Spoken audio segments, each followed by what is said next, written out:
نیاز صاحب اس کا ایک عجیب سی چیز ہے کہ دیکھیے آپ دیانتداری سے زندہ رہنا چاہتے ہیں، دیانتداری سے پروفیشن میں جانا چاہتے ہیں، آپ بدل ہو کے ایک طرف ہو کے بیٹھ گئے.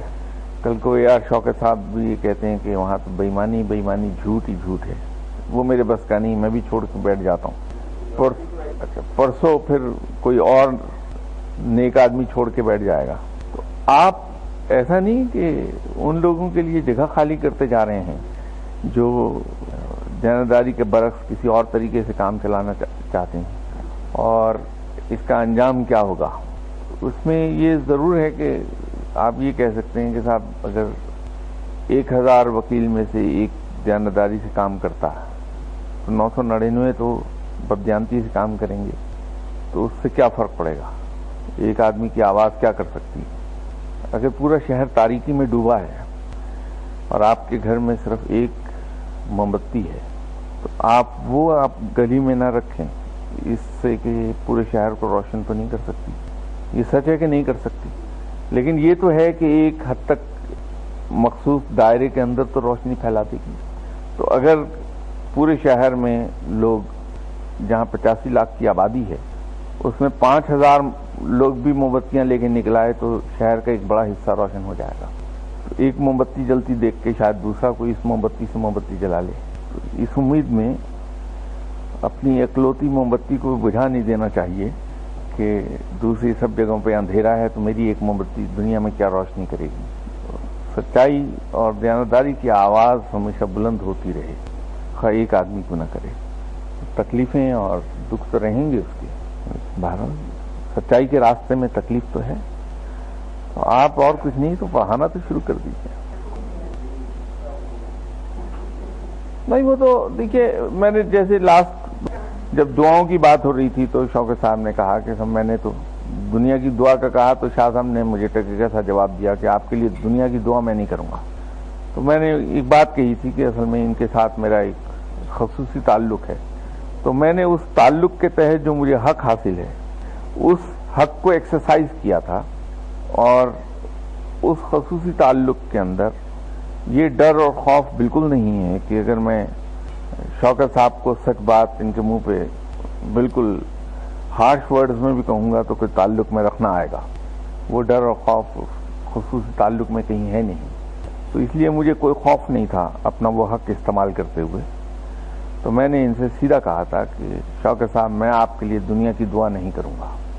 دیکھیے میں نے پہلے بھی گزارش کی تھی کہ دنیا کی خواہش اور دنیا کی مال و زر کی حیثیت شاید اس سے اندازہ لگ جائے، چلیے 2-4 منٹ ہی کے لیے دل ہل جائے گا کچھ لوگوں کا، کہ آپ صلی اللہ علیہ وسلم ایک بار تشریف لے گئے تھے شہر سے باہر.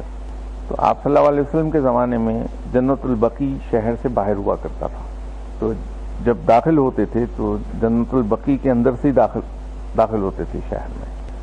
تو آپ صلی اللہ علیہ وسلم جب شہر میں داخل ہو رہے تھے، صحابہ کرام ساتھ تھے، تو شہر کے انٹرنس پر ایک بکری مری پڑی تھی، کئی روز کی مری ہوئی تھی، اس میں کیڑے چل رہے تھے اور بدبو چھوڑی ہوئی تھی اس میں. تو آپ صلی اللہ علیہ وسلم اس بکری کے قریب ٹھہر کے آپ نے صحابہ کرام سے فرمایا کہ تم میں سے کوئی یہ بکری خریدے گا اور کس قیمت پہ؟ تو صحابہ کرام ذرا حیران ہوئے. تو فرمایا کہ یا رسول اللہ صلی اللہ علیہ وسلم یہ بکری تو مردار ہے اور اس میں سڑا ہوا مردار ہے جس میں کیڑے چل رہے ہیں، تو اس کو کون لے گا؟ تو آپ نے فرمایا تو پھر سمجھ لو کہ رب کے نزدیک یہ دنیاوی آرام و آسائش اور اس کی مال و زر کی ویلیو اتنی بھی نہیں جتنی تمہاری نظر میں اس سڑے ہوئے مردار کے جسم کے ایک بال کی ہے. تو قصہ یہ ہے کہ اگر ایک آدمی کے ساتھ میرا خصوصی تعلق ہے تو میں کس طرح یہ گوارا کروں کہ وہ رب سے اس سڑے ہوئے مردار کے جسم کے ایک بال سے بھی زیادہ حقیر چیز کو وہ مانگے. تو میں نے ان سے کھلے لفظوں میں کہا کہ شوکت صاحب میں آپ کے لیے دنیا کی دعا نہیں کروں گا. اور ایک چیز میں پورے اعتماد سے کہہ سکتا ہوں کہ جس دن سے میں نے ان سے یہ کہا اس کے بعد اللہ تعالیٰ نے ان کی زندگی آسان کر دی. یہ نہیں میں کہہ رہا پر آسائش کر دی، میں کہہ رہا ہوں آسان کر دی، کہ زندگی اللہ نے بڑی آسان کر دی۔ اس کی آسانی کا ایک چھوٹا سا میں جھلکی آپ کو دے دوں کہ یہ بہت بزی لائر تھے، نہ صبح کا پتہ نہ شام کا پتہ، تب بھی یہی کپڑے پہنتے تھے یہ، اور یہی 2 روٹیاں کھاتے تھے، اور اسی طرح گاڑی پر چڑھے پھرتے تھے۔ اب بھی الحمدللہ اللہ نئی گاڑی پہ سواری کراتا ہے، ڈرائیور کے ساتھ بٹھاتا ہے، پروردگار پہلے سے بہتر روٹی دے رہا ہے جس کو آدمی انجوائے کرتا ہے کھاتے ہوئے، کپڑے ویسے ہی پہنتا ہے بندہ، ہر سال ملک سے باہر کا سفر کر کے آتا، 2 مہینے کی چھٹی کاٹ کے آتا بندہ، اولاد ماشاءاللہ سیلف سسٹیننگ ہے، اور اللہ کسی کا محتاج نہیں ہونے دیتا۔ کوئی زندگی اس سے زیادہ آسان اور کیا ہوگی؟ ایسے ہی شوقی صاحب آپ کی زندگی کا یہی نقشہ ہے نا۔ تو میں دنیا کی دعا کر کے ایسی غریب کو مشکل میں پھنسا تھا۔ اب یہ کمفرٹیبل زندگی ہے، آرام سے، نہ کوئی غم ہے نہ کوئی فکر ہے، اور یہ بھی نہیں کہ زندگی کے اندر ایکٹیویٹی نہ رہی ہو، ایکٹیویٹی بھی ہے، تو پروردگار رزق تو عطا کر دیتا ہے۔ تو آپ سچائی کا جھنڈا ہاتھ سے چھوڑ کے بددل ہو کے بیٹھیے نہیں نیاز صاحب، وہ جھنڈا ہر حال میں بلند رہنا چاہیے۔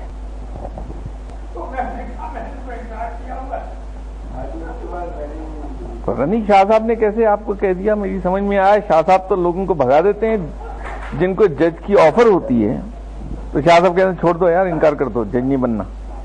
وہ ایک دن بیچارے وہ ہمارے جسٹس اعجاز صاحب، وہ ان دنوں وہ ڈپٹی اٹارنی جنرل تھے شاید، تو وہ آئے ایک دن گھر پہ، یہ سب لوگ بیٹھے تھے، تو وہ بیچارے دروازے میں انٹر ہوئے، تو میں نے چھوٹتے ہی کہا کہ انکار کر دیجیے آپ۔ وہ بندہ تھوڑا سا پریشان یہ ہوا کہ کہیں شاہ صاحب دھوکے میں کسی اور چیز کا تو نہیں کہہ رہے، کیونکہ میں نے ابھی سلامی کیا ہے تو کہہ رہے ہیں انکار کر دیجیے آپ۔ تو کہنے لگے جی وہ میں اصل میں کچھ آپ سے عرض کرنے آیا تھا، کچھ وہ آفر تھی، میں نے کہا جی اسی کا تو میں کہہ رہا ہوں، انکار کر دیجیے آپ۔ وہ بھی اللہ کا ایک ہی نیک بندہ، اس نے بھی پلٹ کے نہیں مجھے کہا کہ جناب میں انکار کیوں کر دوں، مجھے ہائی کورٹ کی ججی مل رہی ہے۔ تو وہ گیا جا کے انکار کر دیا کہ نہیں مجھے نہیں بننا جج۔ تو بات آئی گئی ہو گئی، میرا خیال 3 مہینے یا 4 مہینے گزرے، وہ کہیں ملنے آ گیا، غلطی ان سے یہ ہو گئی۔ تو میں نے کہا کہ اب آپ کو آفر آئے گی جج بننے کی، اب جج بن جائیے۔ تو اگلوں نے گھر سے بلا کے اس کو جج بنا دیا، بلکہ کنونس کر کے جج بنا دیا کہ یہ جج بننا زیادہ بہتر ہے، تو وہ یوں جج بن گئے۔ تو میں تو لوگوں کو منع کرتا ہوں کہ بھائی کیوں اس عذاب میں پڑتے ہو، کندھوں پہ اتنا بڑا بوجھ آ جائے گا آپ کے جج بننے کا، ایک ایک چیز کے لیے جواب دہ ہو گئے اللہ کے حضور آپ۔ تو یہ کیا آپ کو یہ زندگی اچھی نہیں لگتی کہ آپ جواب دہ نہیں ہیں چیزوں کے لیے؟ تو میں کیوں کسی اپنے جاننے والے کو عذاب میں پھنساؤں گا؟ نہیں، جگہ نہ چھوڑیے، وہ تو پھر آپ برائی کو جگہ دے رہے ہیں، برائی کو راستہ مت دیجیے، سچائی کے لیے لڑتے رہیے۔ اور جہاں تک یہ دل کی بات ہے، تو دل تو ضدیں کرتا ہی رہتا ہے، کبھی کسی رنگ میں کبھی کسی رنگ میں، دھمکاتا بھی رہتا ہے کہ میں بند ہو جاؤں گا، میں دھڑکنا چھوڑ دوں گا۔ تو اس کو کہیے چھوڑ دو بھائی، دھمکیاں کیے دیتے ہو، جب چاہے چھوڑ جاؤ، ہمیں کیا لینا ہے تم سے؟ کیونکہ وہ در حقیقت نہ میرے نہ آپ کے حکم کا پابند تو ہے نہیں، وہ تو کسی اور کے حکم کا پابند ہے۔ تو جب اس سے اشارہ ہوگا دھڑکن بند کرنے کا تو دھڑکن بند کر دے گا، نہ آپ سے پوچھے گا نہ مجھ سے پوچھے گا۔ تو پھر جس بات پہ ہمارا کنٹرول نہیں، اس سے ڈرنا کس بات کا؟ تو اسے کہیے دھڑکنا چھوڑنا چاہتے ہو چھوڑ دو، جاؤ، جب چاہے چھوڑ دو۔ تو یہ ڈر اور خوف جو ہے یہ نکال دینا ہی بہتر۔ وہ ایک سول سرونٹ تھے، انتقال فرما گئے، رفعت پاشا شیخ، ہاں وہ بہت سی اسائنمنٹس ان کے پاس رہیں، یہ اپنے کیریئر کے شروع میں لاہور کے ڈپٹی کمشنر بھی رہے، پھر چیف سیکرٹری بلوچستان بھی رہے۔ ان کو ایک زمانے میں یہ دل کا مرض ہو گیا تھا، ہارٹ پرابلم تھی انہیں۔ تو جب مجھے پتہ لگا تو ان دنوں میری ایک گورنمنٹ کے ادارے سے ٹرانسفر ہو کے میں دوسرے میں جا چکا ہوا تھا، اور اس ادارے میں میرا آفس جو تھا وہ فرسٹ فلور پر تھا، تو یہ سیڑھیاں چڑھ کے آتے تھے۔ تو جب مجھے پتہ چلا تو میں نے ان سے کہا کہ دیکھیے، جب ڈاکٹر نے آپ کو سختی سے منع کیا ہے کہ سیڑھیاں نہیں چڑھنا، تو آپ کیوں سیڑھیاں چڑھتے ہیں؟ کہ آپ سے ملنے کو جی چاہتا ہے، تو میں نے کہا آپ مجھے ٹیلی فون کر دیا کیجیے، تو میں آپ کے گھر پہ حاضر ہو جایا کروں گا۔ درمیان میں پھر یہ کوئی 2 مہینے نہیں آئے، ایک دن دیکھا کہ پھر چلے آ رہے ہیں۔ پاشا صاحب آپ سے تو ڈاکٹر نے منع کیا ہوا ہے سیڑھیاں چڑھنے کو، آپ پھر آ گئے۔ بڑی خوبصورت بات اس بندے نے کہی۔ اس نے کہا جی وہ منع تو کیا ہے، اور میں بھی نہیں آ رہا تھا اس ڈر سے کہ کہیں دل بندی نہ ہو جائے میرا، لیکن آج بیٹھے بیٹھے ایسے ہی دھیان آیا مجھے کہ رب نے جب 3 چیزیں معین کی ہیں تو میں ڈرتا کس بات سے ہوں؟ کہ جب میرے موت کا وقت معین ہے اور وہ ٹل نہیں سکتا، تو میں کس بات سے ڈر رہا ہوں؟ پھر میری موت کا مقام بھی معین ہے کہ کس جگہ میرا دم نکلے گا، تو میں خوفزدہ ہو کے گھر میں کیوں بند ہوں؟ اور میری موت کا طریقہ بھی معین ہے، کس طرح سے مجھے مرنا ہے۔ تو پھر یہ کیا ہو رہا ہے؟ تو یوں میں آ گیا ہوں کہ جب چیزیں ہی معین ہیں تینوں، اس میں میرا کوئی کنٹرول ہی نہیں، تو ڈر اور خوف کس بات کا مجھے؟ تو چلو چلتے ہیں شاہ صاحب کے پاس، جا کے کافی پی کے آتے ہیں۔ وہ بندہ اس کے بعد آتا رہا کافی دیر۔ پھر جنرل ضیاء کی مارشل لا لگ گئی تھی، تو ان کا کیس ریکنسیڈر ہوا، تو جنرل ضیاء نے انہیں ری انسٹیٹ کر دیا کہ زیادتی ہوئی تھی ان کے ساتھ، کہ بھٹو صاحب نے ذاتی دشمنی کے تحت انہیں ڈسمس کیا تھا۔ تو ری انسٹیٹ ہو گئے، تو ایک اسپیشل اسائنمنٹ نکل آئی یو اے ای میں، تو وہ وہاں یو اے ای بھیج دیے گئے، ایمبیسڈر آن اسپیشل ڈیوٹی۔ تو وہاں 3 سال وہ رہے یو اے ای میں ہمارے ایمبیسڈر، ریٹائر ہو گئے بعد میں یہاں، پھر اس کے بعد بھی میرے خیال 10 سال 12 سال زندہ رہے، ابھی کچھ دیر پہلے ہی انتقال ہوا ان کا۔ تو اس بندے نے بہت ہی خوبصورت ایک سبق پڑھایا کہ جب موت کا وقت معین ہے، موت کا طریقہ معین ہے اور موت کا وقت معین ہے، تو خوف کس بات کا ہے؟ تو نیاز صاحب چھوڑیے آپ یہ دل کے نخرے مت پالیے۔ یہ کچھ دن پہلے ایک صاحب نے یہاں ایک سوال کیا تھا تقویٰ کے بارے میں، تو اس وقت چونکہ موضوع کچھ اور تھا، تو وہ بڑا میں نے مختصر جواب دے دیا تھا کہ تقویٰ کے معنی یہ ہے کہ رب تعالیٰ نے جن چیزوں کو کرنے کا حکم دیا اس پہ عمل کیا جائے، اور جس چیز سے روک دیا اس سے رک جائے انسان، تو یہ تقویٰ ہے۔ لیکن تقویٰ somehow or the other ایک ایسی چیز ہے جس کے بارے میں آپ کو بے پناہ ڈیفینیشنز مل جائیں گی۔ تقریباً ہر بزرگ نے، ہر صاحب علم نے تقویٰ کی ڈیفینیشن اپنے طور پہ بیان کی ہے۔ جیسے حضرت عمر رضی اللہ تعالی عنہ نے ایک بار ابی کعب سے پوچھا تھا کہ تقویٰ کس کو کہتے ہیں، تو انہوں نے جواب دیا کہ یا عمر کبھی آپ خاردار راستے سے گزرے ہیں، ایسا راستہ جہاں کانٹے پھیلے ہوں؟ تو جواب دیا کہ ہاں بارہا گزرا۔ کیسے گزرتے ہیں وہاں؟ انہوں نے کہا کہ میں اپنے کپڑے سمیٹ کے اور بڑی احتیاط کے ساتھ قدم رکھتے ہوئے بچا کے کانٹوں سے گزرتا ہوں۔ تو فرمایا کہ پھر تقویٰ دنیا میں اسی احتیاط سے اور اپنے آپ کو سمٹ کے سنبھل کے پاؤں رکھ کے چلنے کا نام تقویٰ ہے۔